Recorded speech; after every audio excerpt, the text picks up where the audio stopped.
My name is Eric Sattler, and this is my presentation on the Sharp printing case study. Our case study ends with our project manager faced with the dilemma of delivering the news to management that their initial cost estimate was $1.25 million off. This dramatic scene closes with the ominous line, "Good luck, Lauren." At this point, what would you do if you were the project manager? Well, if I was the project manager at this point, having confirmed that the bottom-up estimate was calculated using expertly developed work breakdown structure, reconfirming that this estimate was accurate, and failing to find areas of significant cost savings, I would go directly to management with the estimate and the confirmation from the other stakeholders. A projected 20% cost overrun before the project has even kicked off is probably not a message that management wants to hear, but because it is the reality, management needs to know as soon as possible so that other decisions and plans can be made if the estimate is unacceptable. A project manager should never hide the truth from management. The best decisions are made when everything is communicated in a timely manner, leaving maximum time to react, and based on a complete picture of the situation. So, was top management acting correctly in developing an estimate? It was absolutely correct for top management to develop an estimate. This estimate had to be developed before the project could be initiated or resources were allocated to it. This was not Sharp's first rodeo. The company has been around since 1912 and has developed printers and other electronic devices for decades. Even with experienced, knowledgeable estimators, management had to know that top-down estimates have an accuracy range of minus 20% to plus 60%. Based on the reactions of some project team members, we're led to believe that the project manager is walking to her own funeral when she brings the news of the higher estimate. However, it may actually well be within management's acceptable range. What estimating techniques should be used for a mission-critical project such as this? As was done in the case study, a top-down estimate is necessary for management to make a decision at a high level to know if a project is even feasible. Also, as we see in this case study, among the first things the project manager does is to develop a bottom-up estimate using expert resources to flesh out the required time and expenditure from the work package level.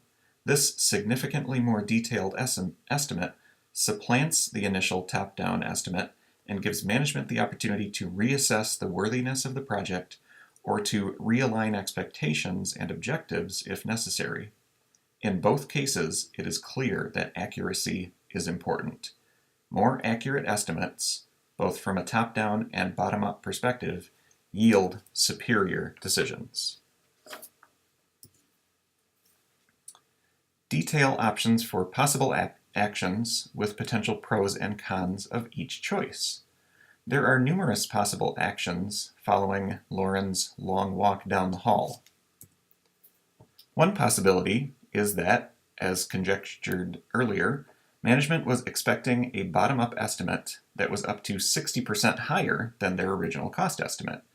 In this case, management would be thrilled and Lauren would probably be in line for a promotion.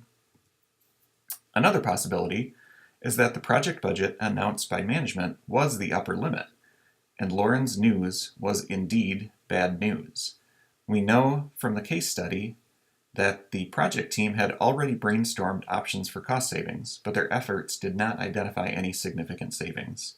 In this case, management would have to reassess its goals. Could the projected retail price of the printer be increased?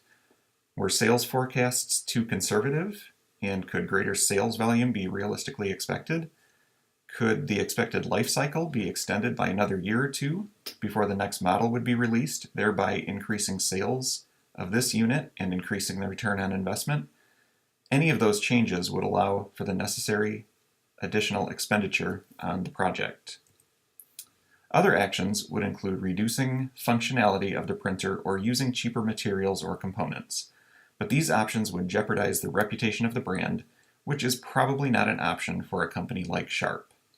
A final possibility is that the project must be abandoned because the goals cannot be met within the budget prescribed. Add details about whether or not top management acted correctly in developing an estimate, and which estimating techniques should be used for the mission-critical project. In this case study, the actual cost developed by the experienced project team creating a bottom-up estimate was 20% higher than management's initial projected cost. This is well within the expected range and reflects the fact that management applied past experience, knowledge, and wisdom in its estimating techniques. Had the bottom-up estimate been 300% or 400% of management's estimate, as was the case with the Portland tram highlighted in our textbook on page 135, there would be good reason to question management's estimating methods. As for which estimating technique should be used for a mission-critical project, the answer is the one that will produce the most accurate estimate. This will vary depending on the industry, the makeup and experience of the management team, and most importantly, the company's history doing similar projects, as that history incorporates a company's unique contribution to solving problems with its unique infrastructure and human capital.